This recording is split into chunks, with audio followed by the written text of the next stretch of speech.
Welcome back, dear viewers. And now we are joined over the phone by Dr. Hassan Wagieh, Professor of International Relations at Al-Azhar University. Good morning, sir. Good morning to you. So, Dr. Hassan, the 176th Aid Convoy of Egyptian Red Crescent Initiative Z Eliza entered into Gaza Strip on Tuesday, and the Red Crescent Agency continued to provide humanitarian efforts in preparation for receiving 34th group of Palestinian patients and wounded people. How do you evaluate Egypt's efforts in providing humanitarian aid to the people in Gaza despite challenges facing the region? Actually, yes, Egypt is continuing to be the lifeline for Gaza. And of course, delivering of, till now, thousands and thousands of tons of relief through this convoy and the previous ones. Of course, the supplies include food, fuel, tents, medical equipment, and all these kind of things that people need badly in Gaza. Of course, this will take you to the situation when you are talking about the infrastructure that Egypt created for that, by logistics, by volunteers, by warehousing, by medical support, and many networking work, so as to succeed. And it's a very humanitarian mission.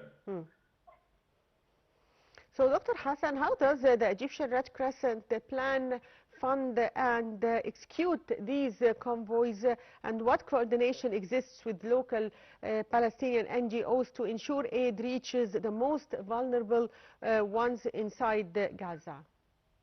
Yes, sir, you are talking about logistics and volunteers. Volunteers of the Red Cross. You know that there are almost 65,000 volunteers for the Red Cross, and the infrastructure support is massive. Egypt provides the fuel that is very needed for hospitals and for other services. Also, the medical support. Egypt facilitates the treatment of injured Palestinians by receiving them at the border and providing care to the needed people. And I think this is a very important mission also. So, Dr. Hassan, what political and humanitarian messages is Egypt sending regionally and internationally by sustaining Z Eliza convoys, and how are these convoys received inside Gaza? Actually, the message is that Egypt is orchestrating a very massive effort. It is orchestrated by the Red Cross and some United Nations employees and many Egyptian NGOs who really volunteer to support this effort financially and logistically, and by individuals who really care to volunteer. So I think this is a very important message for the entire world, and also the message should include the challenges Egypt is facing. You know, there is still, and when you are talking about the visit of our foreign minister to Washington now, they raised many issues, of course, about the strategic relationship and cooperation with the United States, but they raised also the importance of keeping the ceasefire, getting into the second phase, but you still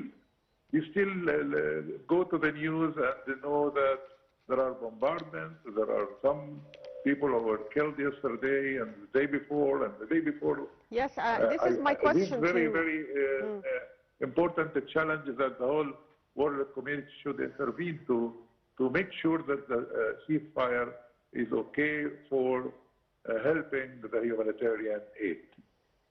Yes, so, sir, how do you see this spike in violence again, as 10 Palestinians were killed in separate Israeli strikes in the northern part of the Palestinian territory? Also, we see that they are still killing children. So how do you see this spike in violence, despite that we have many regional challenges now. We have violence in Lebanon, in Iran, and still Israel is targeting the Palestinian territories. Yeah, the problem is that with these extremists who really messing it up for everyone, and I think that this should be they should be held responsible. These are war crimes, and war crimes are not to be deleted by time. So I hope the people will come back to their senses, because there is some moment that they will be held accountable for these terrible deeds and for the tension they are creating. And it is not for the interest of anyone in the final analysis. So, sir, also, how does Egypt maintain its national security interests along Sinai border while acting as Gaza's primary lifeline, especially amid regional tensions like Iranian war? Yes, I think that Egypt is trying to mediate, to de-escalate, but at the same time, Egypt is so prepared to ward off any aggression on its land or its sovereignty, of course. And this was asserted by our leadership several times ago, and still there. These are red lines, and Egypt protects itself and extending its hand to de-escalate, whether when it comes to West Bank or Gaza or the Palestinian issue, or the American-Iranian war, which really impacted the entire world. But Egypt has started from day one to go for diplomatic efforts to de-escalate the situation and to mediate. And I hope this will continue to be there till the world sees some sort of stability in this area. So, sir, also, as we can all see that the situation in Lebanon is also, Lebanon is also threatened by Israeli strikes. And yesterday, Lebanon and Israel held their first direct diplomatic talks in decades in Washington, following more than a month of war between Israel and Hezbollah. How do you see the importance of these talks? Let me say that the Lebanese are between the devil and the deep blue sea, as English proverb says. The request of the Lebanese negotiator is to stop this war. But if they are going to be taken hostage to stop and to disarm Hezbollah, I think this is an enormous task. They are not able to do it, and as much nobody else is able to do it easily. And I think the whole thing peace should be looked at a strategic map, from a strategic map point of view, because if you solve the problem with Iran, you can help the problems with arms like Hezbollah and other factions. And I think that peace should not be dealt separately. It should be dealt on the scale with an eye-bird view for the entire area. Also, yes, also Hezbollah opposed the direct talks and was not represented, appearing to step up its fire on northern Israel as the discussions began yesterday. So how do you see the situation? The situation is like that. There is disagreement among an internal disagreement in Lebanon itself, and this is an old story, and I think the solution should be, I'm not oversimplifying it, but it's so simple. If the Israelis stop aggression, if there is a tendency towards real peace with no expansion, and the Israeli leadership is declaring it out loud.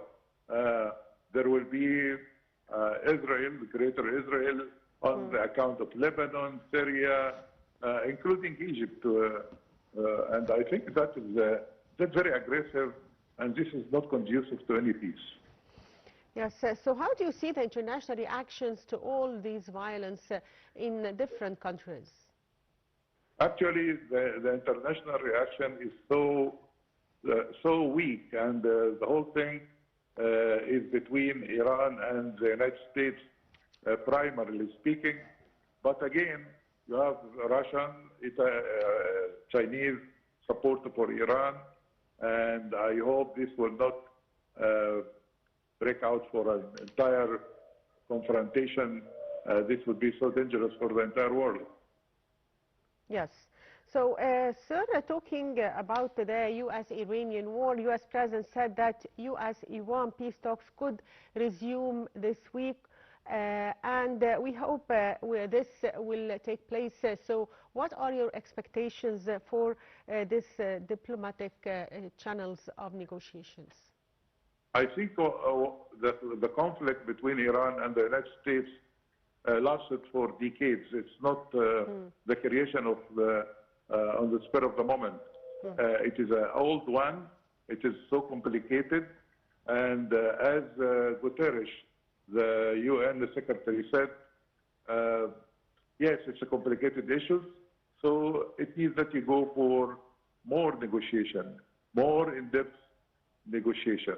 And I think that allowing the parties themselves to go for this negotiation would create an identification ground in the final analysis. Hopefully, let us be optimistic that they will find identification ground, because each party of them needs to make a stop on this unfair war.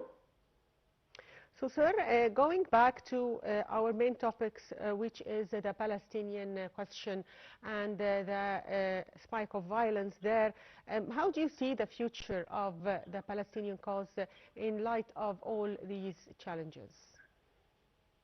Actually, the most important thing is that integration between all factions. We have been calling for that for a long, long time ago, and now it is much more of an urgent call for the Palestinians to unite together against what they are facing.